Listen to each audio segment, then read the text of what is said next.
दोस्तों कहते हैं जिन लोगों की नींद मृत्यु के समान शांत और स्थिर हो जाए उन लोगों का हर सुबह एक नया जन्म होता है। इसका अर्थ ये हुआ कि जिस प्रकार मृत्यु के समय हमारी सांसें एकदम से थम सी जाती हैं, उसी प्रकार नींद में अगर हमारी सांसें इतनी धीमी रफ्तार से चलेगी जिसका किसी को पता ना चले कि हम सांसें ले रहे हैं या नहीं, तो ये समझ जाएगा कि आप योग निद्रा में है। योग निद्रा का अर्थ ये हुआ कि आपकी नींद ही आपके लिए ध्यान बन चुकी है, और यदि एक बार आप योग निद्रा में पहुंच गए तो आपको ब्रह्म मुहूर्त में जागने का प्रयास कभी नहीं करना पड़ेगा, क्योंकि एक साधारण व्यक्ति की नींद 8 घंटे की होती है और वहीं पर जो व्यक्ति योग निद्रा में होता है उसकी नींद केवल 4 से 5 घंटे की ही होती है। इसी कारण यदि आप योग निद्रा में होंगे तो आपका अपना शरीर ब्रह्म मुहूर्त में बिस्तर छोड़ देगा। यदि आप भी अपनी नींद को योग निद्रा की नींद में ढालना चाहते हैं, अपने आप को ब्रह्म मुहूर्त में उठाना चाहते हैं, तो इसके लिए आपको एक बात समझनी बहुत जरूरी है, और वह ये है कि अपने शरीर के साथ जबरदस्ती हमें नहीं करनी चाहिए। अगर आप जबरदस्ती करके किसी तरह से तरह तरह के उपकरणों का इस्तेमाल करके यदि आप ब्रह्म मुहूर्त में उठ भी जाते हैं तो आपकी नींद पूरी नहीं होगी, आपका शरीर थका हुआ होगा और आपका ध्यान भी पूरी तरह नहीं लग पाएगा। इसलिए यदि आप किसी तरह से ब्रह्म मुहूर्त में जबरदस्ती उठ भी जाते हैं तो आप ब्रह्म मुहूर्त की इस समय का उस ऊर्जा का भरपूर उपयोग नहीं कर पाएंगे। और वहीं पर यदि आपकी आंखें खुद पर खुद ब्रह्म मुहूर्त के समय पर खुल जाती है तो आप सुबह की ध्यान में गहरे उतर सकते हैं, ब्रह्म मुहूर्त की उस ऊर्जा का भरपूर उपयोग कर सकते हैं।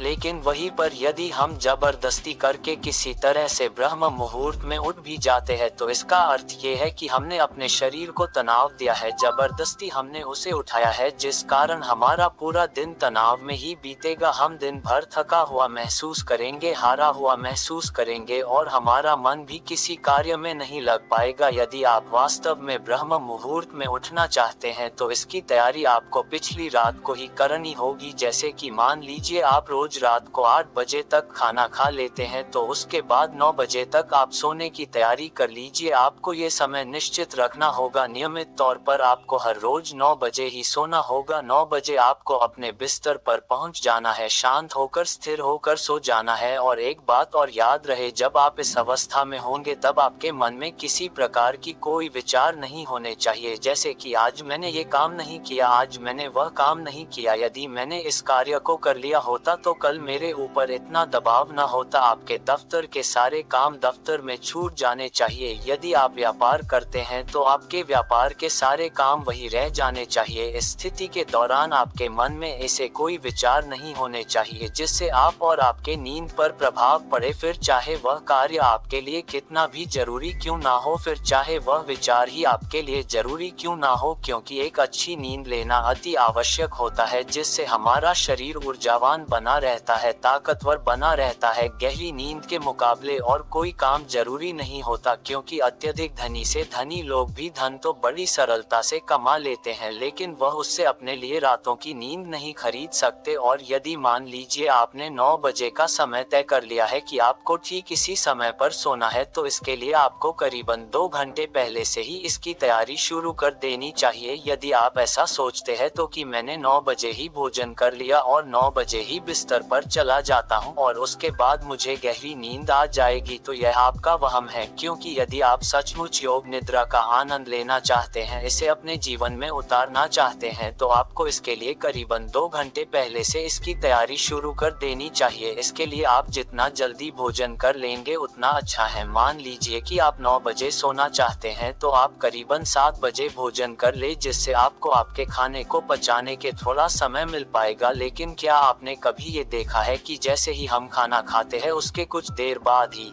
हमें नींद आने लगती है? ऐसा इसलिए होता है क्योंकि हमारा शरीर उस खाने को पचाने के लिए अपनी पूरी ऊर्जा लगाने के लिए तैयार हो जाता है, और ऐसे समय पर हम थकावट महसूस करते हैं और हमें नींद आने लगती है। और ऐसे समय पर हमारे शरीर को अत्यधिक आराम की आवश्यकता भी होती है, और जब हम सो जाते हैं तो नींद में हमारा शरीर यूं ही काम करता रहता है, वह उस खाने को पचाने में जुटा रहता है जो हम सोने से पहले खाकर सोए होते हैं। इसलिए आप रात्रि का भोजन जितना जल्दी कर लेंगे उतनी ही जल्दी आपका भोजन पच जाएगा और आप गहरी नींद ले सकेंगे। आयुर्वेद के हिसाब से हमें रात्रि का भोजन सूरज को ढल जाने के पहले करना चाहिए और आयुर्वेद में ये भी कहा गया है कि रात्रि का भोजन जितना हल्का होगा उतना ही हमारा शरीर ऊर्जावान होगा, उतनी ही जल्दी हमारा शरीर से पचाने में सक्षम होगा। इसलिए हमेशा कोशिश करें कि रात्रि में हमेशा हल्का भोजन करें। लेकिन आजकल हमेशा अधिकांशतः लोग तरह तरह के तरल पदार्थों के इस्तेमाल करते हैं, तरह तरह के तेलों का इस्तेमाल करते हैं ताकि वह अपने खाने को और भी ज्यादा स्वादिष्ट बना सके। लेकिन इससे हमारे खाने को पकाने में और भी ज्यादा समय लगता है और जिस भोजन को पकाने में जितना ज्यादा समय लगता है वह भोजन उतना ही ज्यादा पचने में भी समय लेता है और इसी के विपरीत जिस भोजन को पकाने में कम समय लगता है वो भोजन उतना ही हल्का होता है और हमारे शरीर के लिए उतना ही ऊर्जावान भी होता है। हमारा शरीर इस भोजन को बड़ी ही आसानी से पचा लेता है और हमारे शरीर को भरपूर ऊर्जा जल्द से जल्द प्रदान कर पाता है। अगर हम कुछ उदाहरण ले तो आपने देखा होगा आटे की रोटी बनाने में हमें थोड़ा समय लगता है और जब हम इसका सेवन करते हैं तो इसे हमारा शरीर पचाने में भी भरपूर ऊर्जा का इस्तेमाल करता है। वहीं पर यदि चावल की बात की जाए तो इसे पकाने में कम समय लगता है और यह बहुत हल्का भी होता है और इसे पचाने में हमारे शरीर को मेहनत भी बहुत कम करनी पड़ती है, जिससे हमारे शरीर की ऊर्जा बहुत कम खपत होती है। इसी प्रकार खिचड़ी, चावल, उबली हुई सब्जियां ये सब हल्के खाने में आते हैं और वहीं पर रोटी, घी, तेल इत्यादि जैसे इत्यादि ये सारी भारी खाने में आते हैं जिन्हें पचाने में हमारे शरीर को अत्यधिक ऊर्जा लगानी पड़ती है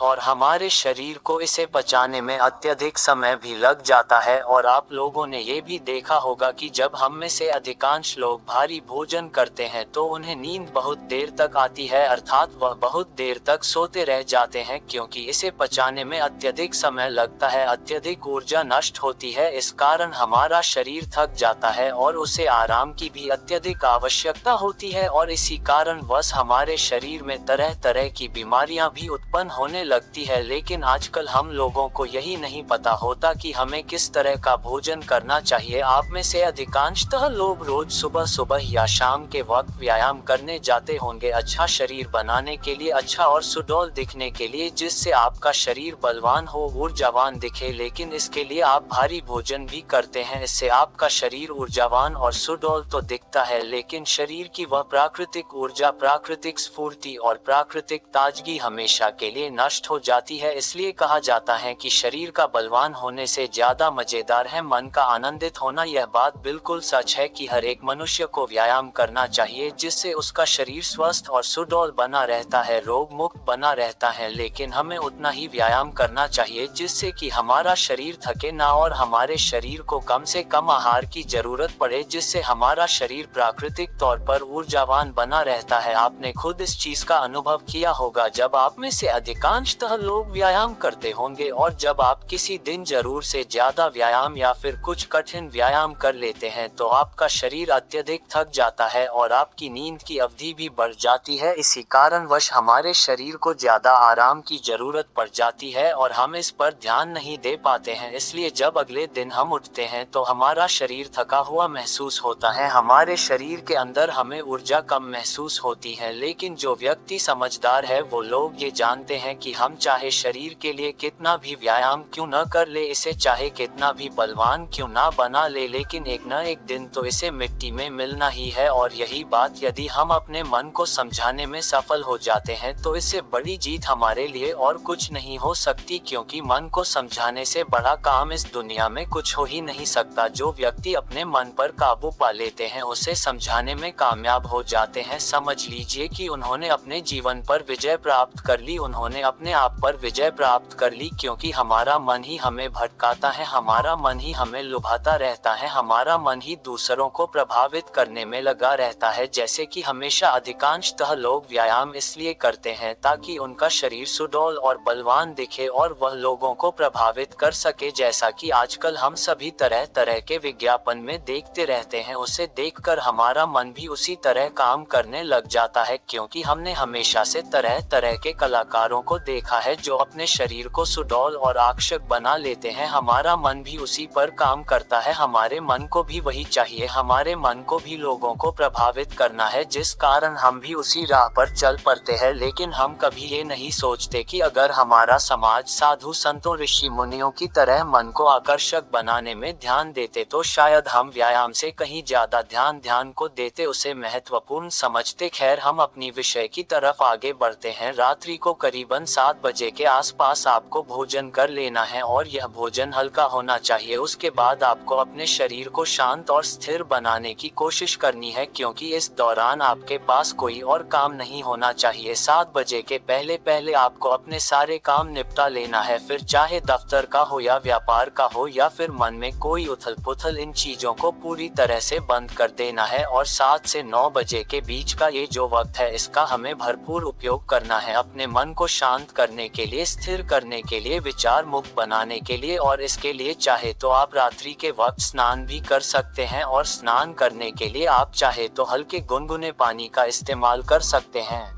और स्नान करते वक्त आपके मन में तरह तरह के विचार उत्पन्न होंगे, और इस समय पर आपको केवल इन्हीं विचारों पर ध्यान देना है, जैसे कि आज जो भी थकान हुई है, मेरा शरीर जितना भी थका हुआ है, जो भी मैंने आज काम किया है, जो भी मैंने किसी से ईर्ष्या की है, नफरत की है, घृणा की है, वह सारी चिंताएं, वह सारी परेशानियां इस पानी के साथ धुल रही है और मेरा मन एकदम खाली, शांत और निर्मल हो रहा है। यदि आप ऐसा भाव स्नान करते वक्त मन में रखते हैं तो आपका मन शांत होने लगेगा और आप अपने आप को स्थिर करने में भी धीरे धीरे कामयाब हो ही जाएंगे। जब आप रोज रोज एक ही अभ्यास लगातार करते रहेंगे तो इसका परिणाम भी आपको उतना ही जल्दी मिलेगा। और स्नान करने के बाद कोशिश कीजिए कि आपका ध्यान किसी और पर न जाए, एकदम शांत रहिए। जो भी आपने आज किया है, जो भी वस्तु आपने देखी है, सोची है, सुनी है, उन्हें वहीं पर छोड़ दीजिए, क्योंकि वह सारी चीजें आपको अगले दिन फिर वहीं पर मिल जाएंगे। और उसके बाद अपने कक्ष की ओर आगे बढ़े। अपने कक्ष में जो भी सुगंध आपको पसंद हो उसका इस्तेमाल करें। हो सकता है ये कोई धूप बत्ती हो या फिर कोई परफ्यूम, आप इसका इस्तेमाल कर सकते हैं।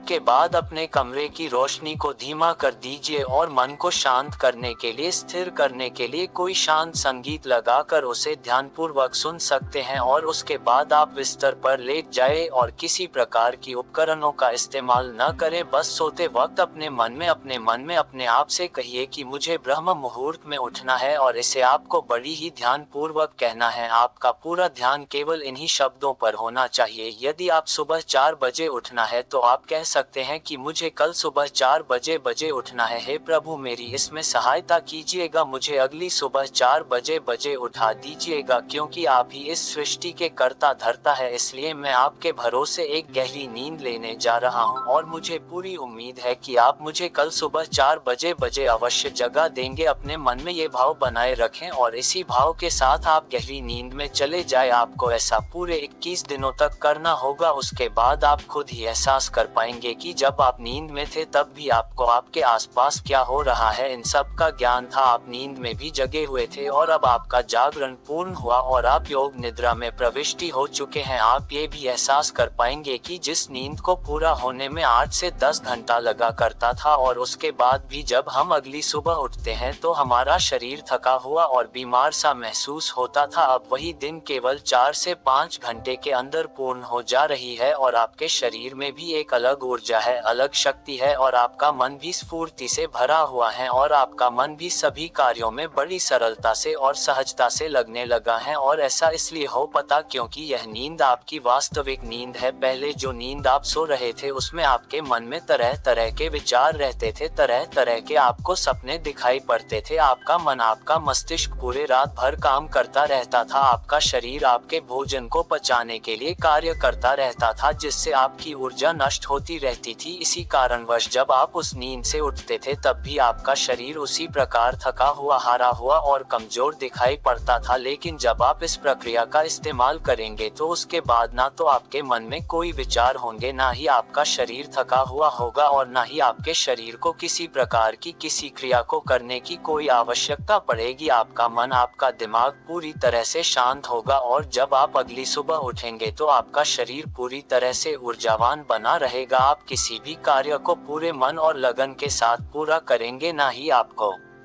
से आएगा और ना ही आप थकेंगे और ना ही आपको पूरे दिन भर किसी प्रकार का कोई तनाव महसूस होगा। आपका पूरा दिन तरोताजगी से भरा हुआ रहेगा। आपके लिए एक नए दिन की शुरुआत होगी। आप हर काम में आनंद लेंगे, उसका लुत्फ उठाएंगे। योग निद्रा में पहुंचने के बाद आपका ध्यान करना भी अत्यधिक सरल हो जाता है। आप बहुत जल्दी ही गहरे ध्यान में उतर जाते हैं। रात को योग निद्रा लेने के बाद ब्रह्म मुहूर्त में किया गया ध्यान सबसे लाभकारी होता है। इसलिए जब भी आप योग निद्रा से उठे तो कोशिश कीजिएगा कि कम से कम 1 घंटा आप ध्यान के लिए आवश्यक निकाले। ध्यान ही वह मार्ग है जिससे आप उस असीम शक्ति को समझ पाएंगे, पहचान पाएंगे, उस विराट रूप को देख पाएंगे। आप उसे देख पाएंगे जो इस कण कण में बसा हुआ है। आप वह सब कुछ देख पाएंगे, समझ पाएंगे जो आज तक इन शास्त्रों में लिखा गया है। इन शास्त्रों का निचोड़ अब आपको ज्ञात हो जाएगा जो आज तक ये ऋषि मुनि हमें सिखाते रहे हैं, जिस पर पूरा अध्यात्म टिका हुआ है। हमारे शास्त्र, वेद और ज्ञान ये सब कोई पढ़ने या रटने की कोई चीज नहीं है, ये तो अनुभव है। इसका हमें अनुभव ही करना चाहिए। यदि आप इसे रटने का प्रयास करते हैं तो आप कुछ नहीं हासिल कर सकते। इसका आपके जीवन पर कुछ असर नहीं होगा। ये ज्ञान केवल आपके मस्तिष्क के ऊपरी भाग और मन के ऊपरी भाग पर ही रहेगा। ये कभी आपके मन को प्रभावित नहीं कर सकेगा, जिस कारण ये हमारे मन में एक तनाव पैदा करेगा, जिससे हमारे जीवन में भी तनाव उत्पन्न होने लगेगा। लेकिन यदि आप इन चीजों का अनुभव करते हैं तो यही ज्ञान, यही वेद, यही शास्त्र आपके लिए आनंद का कार्य करेंगे और आपको हर जगह आनंद की अनुभूति होगी। आप केवल हर जगह वास्तविकता को देख पाएंगे, सत्य को समझ पाएंगे, सत्य को जान पाएंगे और आपका जीवन भी सरल और सुखमय होने लगेगा। दोस्तों, उम्मीद है कि आपने आज की इस वीडियो से जरूर कुछ सीखा होगा। इस वीडियो को लाइक और अपने दोस्तों के साथ शेयर करना ना भूले और हमें ऐसे ही सपोर्ट करने के लिए चैनल को सब्सक्राइब और घंटी बटन को भी जरूर दबाएं। चलिए मिलते हैं ऐसी एक और वीडियो में, तब तक अपना ध्यान रखें। धन्यवाद।